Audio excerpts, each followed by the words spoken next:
Olá, querido aluno, aqui do SECRES, Centro de Educação e Cultura Religiosa do Estado do Espírito Santo.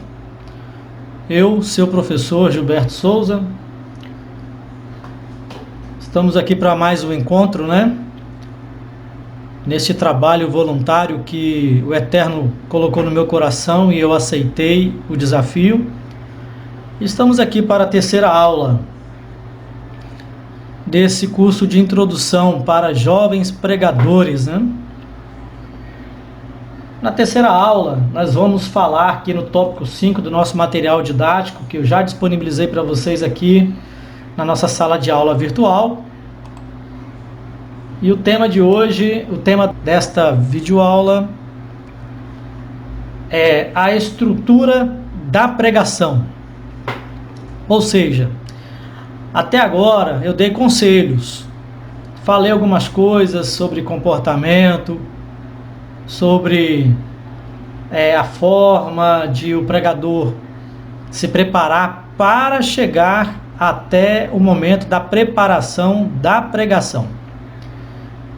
Nesta aula, nós vamos falar da forma que se deve ter um sermão, uma pregação.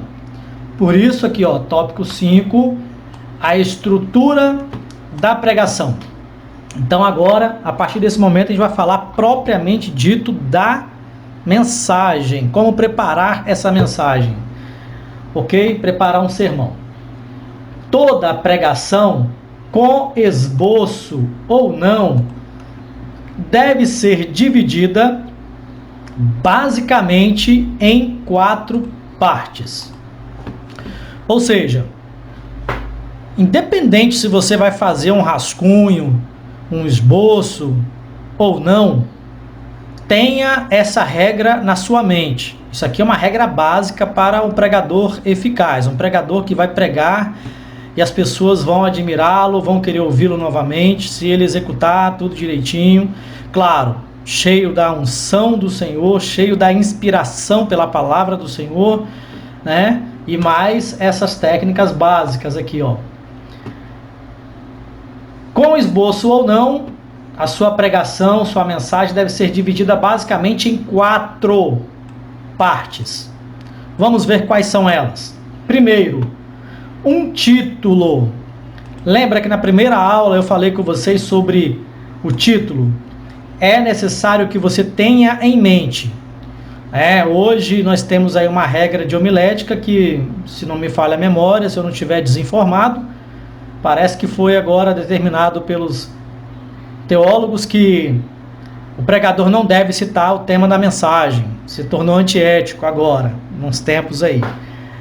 Então, mesmo que você não diga o tema, eu quero pregar subordinado ao tema tal, parece agora que isso daí é antiético, tá fora de moda, porque a sociedade gira em torno da moda, enfim. Então, para você não citar, mas você precisa ter em mente o tema, porque o tema, o título da mensagem, vai te dar as diretrizes para você colher textos bíblicos, colocar uma ilustração, para clarear mais sobre o assunto aos ouvintes. Você vai ter uma diretriz do caminho que você vai percorrer, início, meio e fim da mensagem. Você vai ter uma meta traçada para começar e terminar, ok? E quem está ouvindo, mesmo não ouvindo o tema da mensagem, mas ele vai perceber que você deu para ele uma ideia do que você vai pregar, ok? Então o pregador não deve se preocupar com o título no início do preparo da pregação. Ou seja, o título ele pode surgir de repente lá na metade, lá que você está aqui ali preparando o assunto, e no meio ali surge o tema, o título. Pode ser, isso aqui é uma eventualidade.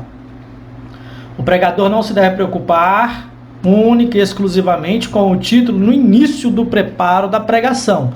Mas se você já tiver o tema, melhor ainda, porque aí você já vai buscar textos que te corroborem para o tema, que incorporem também esse tema, Textos que, quando você lê, você vê que nele já está incorporado o tema que você tem em mente.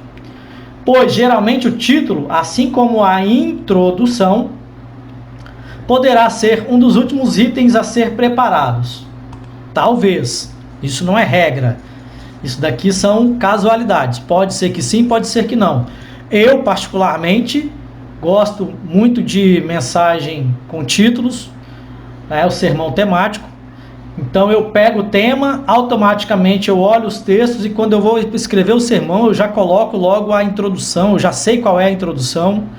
Também considera-se o fato de eu ter alguns anos de experiência, né? Mas não é regra nem uma coisa nem outra. Você pode começar do início e chegar ao fim, ou pode, de repente, começar a agregar textos e a escrever, e depois você ter a ideia da introdução, a ideia do tema, enfim.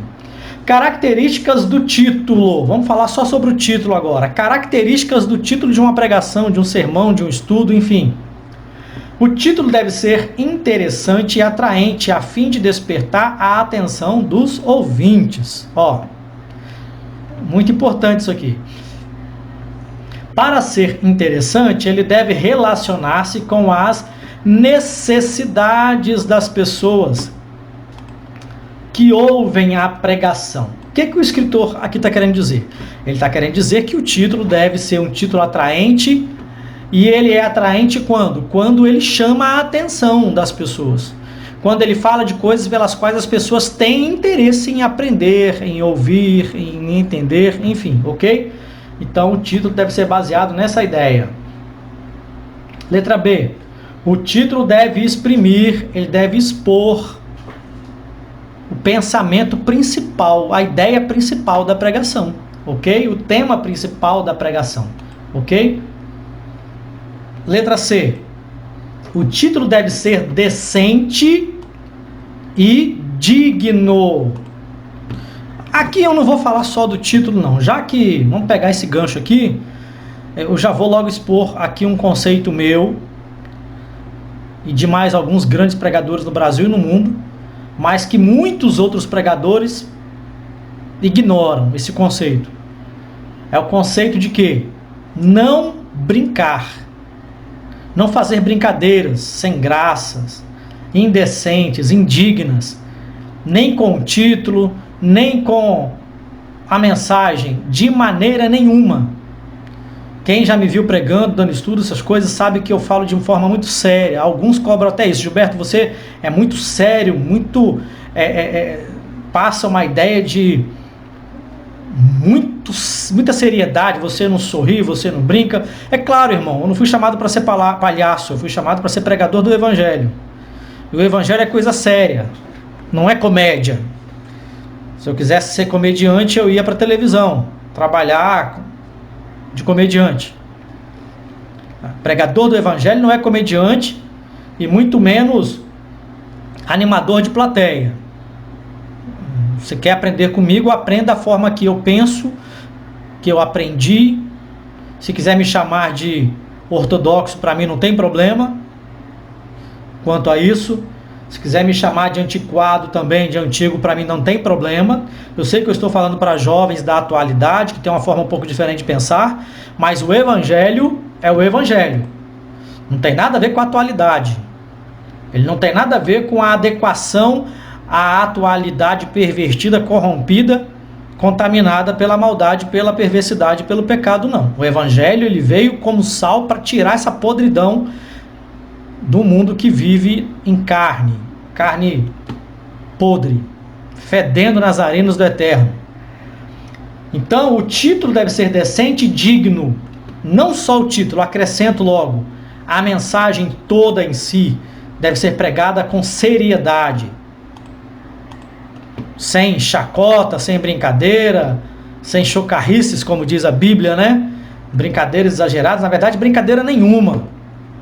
O pregador tem que falar de forma séria, porque ele está ensinando algo que é para a vida eterna. Repito, o pregador não é animador de plateia, não é palhaço.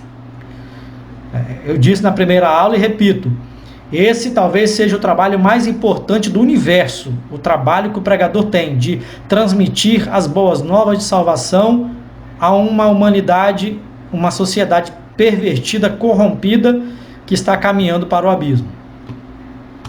Devem ser evitados títulos rudes que ofendem e causam apatia. Bom, do mesmo jeito que não deve ser indecente, nem levado na brincadeira, também não deve ser rude. Porque também tem o pregador que ele não brinca, mas por outro lado ele é grosso o suficiente para ninguém querer ouvir ele. Então, eis aqui a sabedoria. E a sabedoria, ela provém de quê? Do equilíbrio. O cara não deve ser extremo nas brincadeiras, mas também não deve ser extremo na seriedade. Infelizmente, os pregadores e os cristãos, eles têm essa tendência. Ou é muito uma coisa, ou é muito outra. A dificuldade do cristão hoje é ser equilibrado. Então, evitar brincadeiras? Sim, mas também ser rude a ponto das pessoas não quererem te ouvir mais? Também não. Você é um pregador que deve falar para pessoas. Se você espanta as pessoas, como que você vai pregar para as pessoas? Então você deve ter títulos e mensagens que causam impacto nas pessoas para que queiram te ouvir. Não deve causar apatia. Apatia é uma palavra que significa alguém que não quer estar perto de você, não quer te ouvir. Tem apatia, quer se distanciar de você. Empatia é aquele que está perto, é aquele que gosta de você. Você causa empatia, você atrai ele para perto de você. A apatia é o que você distancia de você, ele não quer ficar perto de você. Então, o pregador tem que ser uma pessoa que causa empatia, que atrai as pessoas para perto dele que queiram ouvi-lo. Então, ele não vai ser nem muito uma coisa, nem muito outra, ele deve ser equilibrado, ok? O título deve ser breve, apenas uma pequena frase. O título pode ser uma citação breve de um texto bíblico também, ou uma frase que resuma a ideia principal da pregação, ok? Muito bem, tratamos o título, agora vamos tratar sobre a introdução. Número 2, introdução.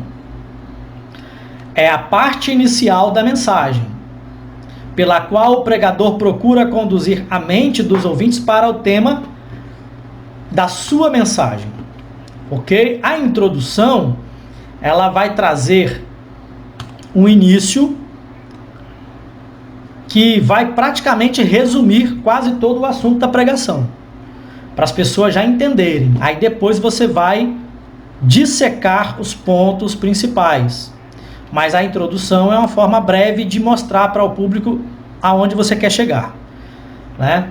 Então, uma boa introdução deve ser breve, simples, interessante e apropriada. A introdução não deve ir além de 10 ou 15% do tempo da mensagem.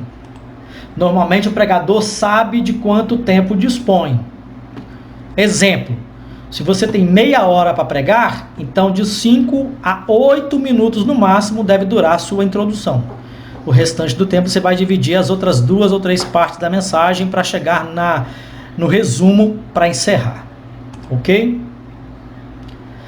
Número 3, desenvolvimento da mensagem. Aí você já vai entrar agora no corpo da mensagem em si. É a parte mais importante da mensagem. Ela deve conter a sequência das ideias a serem apresentadas. No desenvolvimento da mensagem, podemos ter divisões. Primeiro tópico, segundo tópico, terceiro tópico, etc. As divisões são o corpo da pregação, que são subdivididos, é claro. São as verdades espirituais divididas em partes sequenciais, distintas, mas interligadas ao tema da mensagem, ok? Espero que você esteja entendendo, querido aluno, futuro grande pregador do Brasil, futuro grande pregador do Evangelho no Brasil, e talvez até fora. Características das divisões principais. Vamos lá. Estamos falando do corpo da mensagem agora, a parte principal da mensagem. 1. devem ter unidade de pensamento, ou seja, se você dividir o corpo da mensagem em 3 tópicos, 4 tópicos, o primeiro tópico, o segundo, o terceiro e o quarto devem estar interligados. Quando você acabar o primeiro tópico e entrar no segundo, o ouvinte precisa perceber que você está dando continuidade no assunto. Não pode haver uma ruptura e você entrar num outro assunto que não tem nada a ver, aí você bagunça tudo e as pessoas não vão entender onde você quer chegar. Então uma mensagem ela é constituída de tema, introdução, tópicos e resumo, porém todos eles interligados para quando o ouvinte ouvir o seu final, ele falar, poxa vida, essa mensagem teve início, meio e fim, eu entendi 100% o que ele quis dizer. 2. Elas ajudam o pregador a lembrar-se dos pontos principais da mensagem. É por isso que o pregador subdivide a mensagem em tópicos. Que ele vai subdividir nos tópicos principais para ele não esquecer dos principais pontos da mensagem quando ele for pregar. 3. Elas ajudam os ouvintes a recordarem-se dos aspectos principais da mensagem. 4. Elas devem ser distintas umas das outras. Distintas. Os tópicos devem ser distintos, mas estarem ligados ao mesmo assunto. 5. Elas devem ter origem no tema da mensagem e desenvolvê-la progressivamente até chegar ao clímax, o ponto alto da pregação. 6. Cada divisão deve ter apenas uma ideia ou um ensino. Ou seja, o tópico 1 vai dar um ensino, vai passar uma ideia acerca do tema, porque de repente o tema você dividiu ele em 4 tópicos, que vão passar quatro ideias, mas que estão interligadas, que no final vai completar o todo da mensagem. É disso que o escritor está falando. Cada tópico, cada subdivisão deve ter apenas uma ideia ou um só ensino, em sequência, para no final dar a completitude do assunto. 7. O número das divisões deve, sempre que puder, ser o menor possível. 3 ou 4 pontos principais. Por isso que eu estou usando aqui a ideia de 4 tópicos. Você não deve passar de 4, até porque senão a mensagem fica muito extensa e de repente você mesmo pode se embaraçar na hora de transmitir se tiver muitos tópicos, ou enfadar também os ouvintes, ok? Letra B aqui, transição de um ponto para o outro. Como é que ocorre isso? Você começou, você tem um tema, você fez a introdução, aí você entra no primeiro tópico da mensagem. Está terminando o primeiro tópico, vai entrar no segundo. Transição de um ponto para o outro aqui, ó.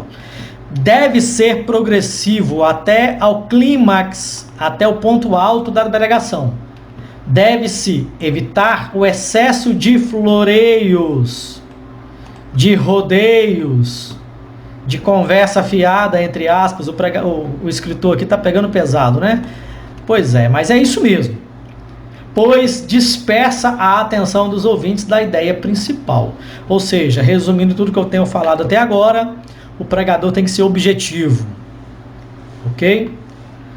Número 4. A conclusão da mensagem. A última parte, talvez a melhor de todas, a mais de maior importância até, se não é de maior importância, mas é de tamanha importância, tanto quanto foi a pregação no seu todo. Porque a conclusão é o auge da pregação, é o clímax.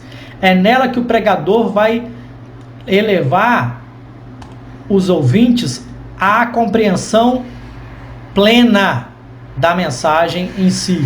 Nela, o pregador faz a aplicação do que pregou no desenvolvimento da mensagem. Bom, aqui eu preciso abrir parênteses para dizer o seguinte: eu, Gilberto Souza, como pregador, como ensinador, palestrante, eu faço a aplicação a cada tópico.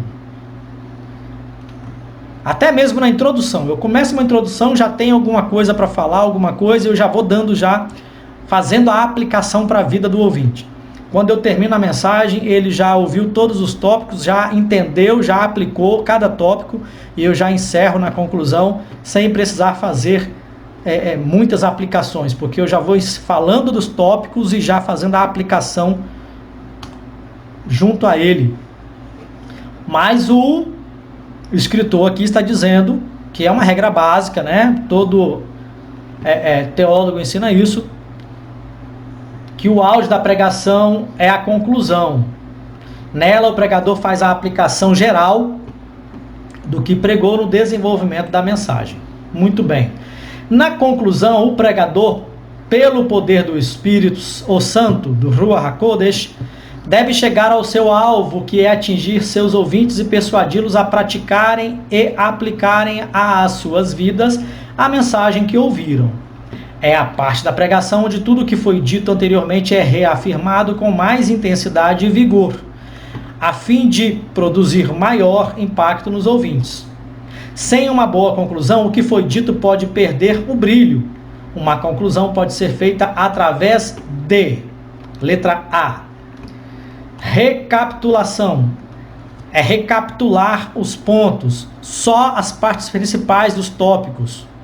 O pregador deve rever o que pregou em resumo ou tópicos, evidenciando pensamentos-chave. Pensamento-chave fala só dos pontos principais, não é você pregar tudo de novo, não, porque aí não é conclusão, aí é pregar uma mensagem 2 vezes. Pontos fortes da mensagem. Então você vai revê-los na conclusão. Letra B, uma ilustração. O pregador pode valer-se de um fato acontecido, um testemunho, uma parábola ou uma história para comover os ouvintes, levando o descrente à conversão e o crente à santificação na unção do Ruach HaKodesh, do Espírito, o Santo, o Espírito do Senhor. Letra C, a aplicação. O pregador fala ao coração dos ouvintes, a fim de que estes pratiquem os ensinamentos ouvidos. É a parte mais difícil da conclusão. Depende muito mais do Espírito do Senhor do que do pregador. Por isso, toda mensagem deve ter a unção do Ruach HaKodesh, do Espírito, o Santo. Para isso, o pregador precisa orar muito, jejuar diante de Deus, para que a mensagem atinja o alvo, que é a mente e o coração do ouvinte. Letra D, um apelo. Toda pregação deve terminar com um apelo ao ouvinte, seja para pecadores, seja para a igreja. Um apelo na unção do Espírito do Senhor tem maravilhoso efeito no coração das pessoas. Exemplo: levantar a mão, vir à frente, ficar de pé, curvar a cabeça, orar. Isso aqui são colocações que se tornaram já comuns no meio dos evangélicos. Mas o conceito bíblico original não tem nada a ver com isso daqui. O conceito bíblico original é o apelo ao arrependimento, a render-se ao Senhor, independente se a pessoa é crente ou não, se é igreja ou se não é, todos são chamados ao arrependimento, a se curvarem na presença do Senhor e adorá-lo e servi-lo com alegria. Então essa é a função do pregador, é trazer o povo para este objetivo.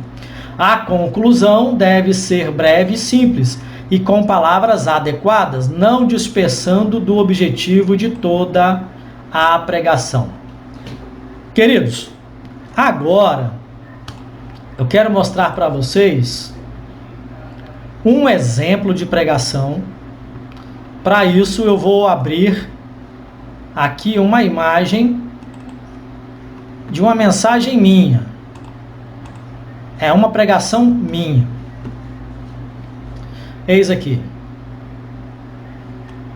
Estou aumentando aqui o tamanho da fonte para vocês enxergarem. Então, eis aqui o tema. De tudo que eu falei, observem. Vou aumentar mais ainda para vocês verem com clareza. Nesta aula eu falei sobre como preparar um sermão, uma pregação, uma mensagem. E eu vou mostrar para vocês, estou mostrando aqui para vocês o exemplo de uma das minhas mensagens, uma das minhas pregações, que inclusive essa mensagem eu preparei ela em 2009, se não me falha a memória, ou seja, já tem 11 anos que eu tenho essa mensagem preparada, o esboço dela aqui preparado, está dentro da minha Bíblia, e eu acho que eu preguei ela umas 3 vezes só. Então eis aqui, ó, título, o tema da mensagem. Olha só, na prática agora, para você extinguir todas as dúvidas que você tinha até agora. Eu falei, mas agora entenda. Vou mostrar na prática. Título da mensagem. Exemplo: trombetas de Deus. É claro que eu vou... Faz de conta que eu estou na sua igreja agora. Eu vou pregar. Então, eis aqui a questão. Queridos irmãos, eu quero pregar sobre um assunto interessante na Bíblia. Eu quero falar sobre trombetas na Bíblia. E se eu fosse dar o tema da mensagem, seria trombetas de Deus. Ok, pronto. Vamos ler o texto bíblico. Qual é o texto em que vamos nos embasar para falar sobre o assunto de trombetas na Bíblia? Livro histórico de Josué, capítulo 6, versículo 4 e 5. Muito bem, fizemos a leitura do texto. Agora eu vou fazer a introdução. Trombeta em hebraico é shofar. Na antiguidade era feita de chifre de carneiro, usada por Moisés no deserto para ser tocada na hora de levantar o acampamento e nos dias de festas. Eram 2 shofarot. A palavra hebraica no singular é shofar, no plural, shofarot.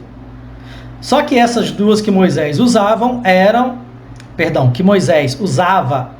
de prata.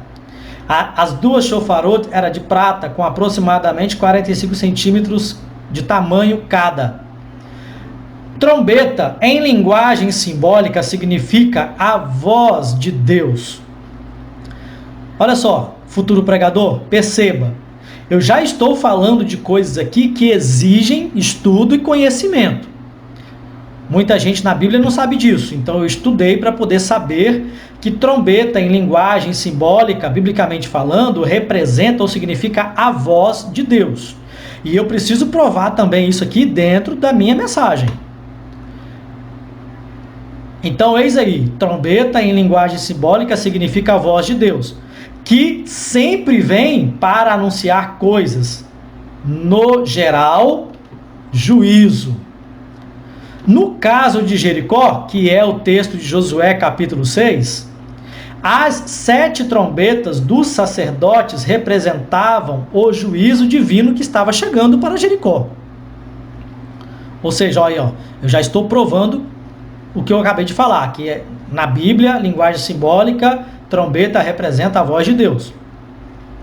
Observe agora no texto de Josué capítulo 6, que as trombetas vão na frente da Arca da Aliança, que representava, entre aspas, a presença de Deus. Por que eu coloquei entre aspas? Porque esse é o conceito geral, conceito comum no meio dos evangélicos, mas, na verdade, a arca não representa a presença de Deus, representa o trono, onde o Eterno se senta. Uai, Gilberto, como assim? Uai, simples. Sobre a tampa da arca repousava a Shekhinah, o brilho da presença. E para os judeus é como se o Eterno se assentasse ali, é onde ele descansa a presença dele, e dali ele anuncia as suas palavras a Moisés, depois ao sumo sacerdote. Então a Arca da Aliança não representa a presença de Deus, mas o trono do Eterno. E em alguns momentos, ou no geral também, representa o reino do Eterno. Observe que as trombetas vão na frente da Arca da Aliança, que representava, entre aspas, a presença de Deus, ou seja, a trombeta que representa a voz de Deus vem antes da sua presença, representada pela Arca da Aliança. Nisto podemos perceber que Deus não pega ninguém de surpresa. Ele sempre envia sua voz, sua mensagem, antes do juízo. Ele envia a mensagem de despertamento, chamando o povo ao arrependimento. Gilberto, eu não entendi. Na passagem que fala de Jericó, não fala sobre ninguém pregando para Jericó. Ué, eu acho que então você deve ler novamente. Você deve reler o texto. Mas, Gilberto, como assim? Eu vou te explicar. Quando Josué envia os espias até a cidade de Jericó, eles são os representantes do Eterno. Se os moradores de Jericó, se o governador, se o exército quisesse se render ao Eterno, ia procurar os espias e ia falar: olha só, nós já sabemos quem é o vosso Deus e sabemos que vocês vieram aqui para espiar e que vocês vão entrar e vão conquistar, então vamos fazer o seguinte, vamos fazer uma aliança, a gente se encurva ao vosso Deus, enfim, a gente se rende a ele. Os espias são representantes. E mais, quando o Eterno manda Josué dar voltas em volta da cidade, em torno da cidade, ele diz: toquem apenas as shofarot, as trombetas. Não façam nenhum som com a voz, não falem nada, caminhem, marchem ao redor dele 7 dias, uma vez por dia, no 7º dia, 7 vezes, apenas tocando as trombetas. 7 sacerdotes, cada um com uma trombeta, com um shofar, tocando. Isso quer dizer o quê? Que o Eterno está anunciando a vinda do juízo. Eles tiveram, além da ida dos espias lá, tiveram 7 dias para procurar Josué e dizer: Josué, a gente se rende ao vosso Deus e pronto, não haveria destruição. Só que eles fizeram o quê? Tentaram matar os espias. Raabe, que escondeu os espias, fez o quê? Ela conta para eles o segredo, fala: olha, os nossos líderes, os nossos soldados estão tremendo, batendo o joelho um no outro de medo, mas não é de vocês não, é do vosso Deus, porque nós temos ouvido que o vosso Deus fez aos egípcios e também abriu o Jordão diante de vós. Ou seja, eles sabiam quem era o Deus de Israel e o poder que ele tinha. Eles não se converteram porque não quiseram. As 7 shofarot representam a voz do Eterno anunciando o juízo. E ainda dava tempo de arrependimento. Como não aconteceu, aí veio a Arca da Aliança. Aqui, ó. A trombeta que representa a voz de Deus vem antes da presença representada pela Arca da Aliança. A Arca da Aliança, para o povo de Israel, é bênção, mas para os gentios, para os povos rebeldes, é manifestação do juízo. Tá lembrado lá dos filisteus? Pois é. Nisto podemos perceber que Deus não pega ninguém de surpresa. Ele sempre envia uma voz, uma mensagem antes do juízo. Este ato de Deus revela a sua misericórdia. Enquanto a palavra do Eterno se revela, se o pecador se arrepender e se render, o juízo é ou será bloqueado. Esta foi a minha introdução. Tudo bem, um pouquinho extensa, né? Uns 15 minutos aí para poder expor. Agora, eis aqui, ó, em Josué 6 fala 7 trombetas, então vamos falar de 7 trombetas no decorrer da Bíblia. Eu usei o texto de Josué para dar uma introdução, mas na verdade eu vou falar do tema, que é trombeta de Deus, e eu vou passear pela Bíblia falando de algumas trombetas. Na verdade, 7 trombetas. Assim como lá em Josué fala de 7 trombetas, eu, Gilberto Souza, encontrei na Bíblia 7 trombetas no decorrer da história do povo do Senhor. E no final eu faço uma conclusão muito breve, com 3 linhas apenas.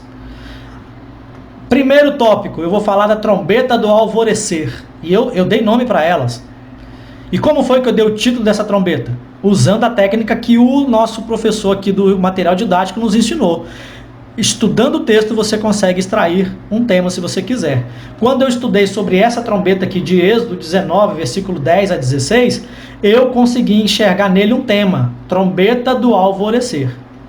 Número 2, trombeta do despertamento, Ezequiel 33. Eu li o texto e descobri que ali existe uma trombeta, e ela é a trombeta do despertamento, que o Eterno entrega na mão do profeta Ezequiel, em Ezequiel 33. Trombeta da guerra, essa aqui é muito fácil perceber, porque está lá em Números capítulo 10, versículo 9. Trombeta do jubileu, também, pela cultura judaica e pelo texto de Levítico 25, a gente percebe com muita clareza, versículo 8 e 9 de Levítico 25. Trombeta da anunciação ou da adoração, Isaías 58, 1 e Joel 2, 1. Trombeta da morte, Hebreus 9, 27. E trombeta do arrebatamento, 1 Coríntios 15, 52. Então, eis aqui o exemplo prático da preparação de um sermão temático aos moldes do que o nosso professor do material didático nos deu. Conclusão, querido, Quando ouvires a voz do Senhor, não endureçais o coração. Estou usando o texto bíblico para concluir minha mensagem. Arrepende-te, renda-se ao Senhor e provarás a sua salvação, que trará debaixo de suas asas. Para os necios que desprezam a palavra do Eterno, restará apenas o juízo e a condenação. Pronto, resumi toda a minha mensagem na minha conclusão. Queridos, esta foi a nossa aula de número 3. E eu aguardo você para a próxima aula, ok? Grande abraço a todos.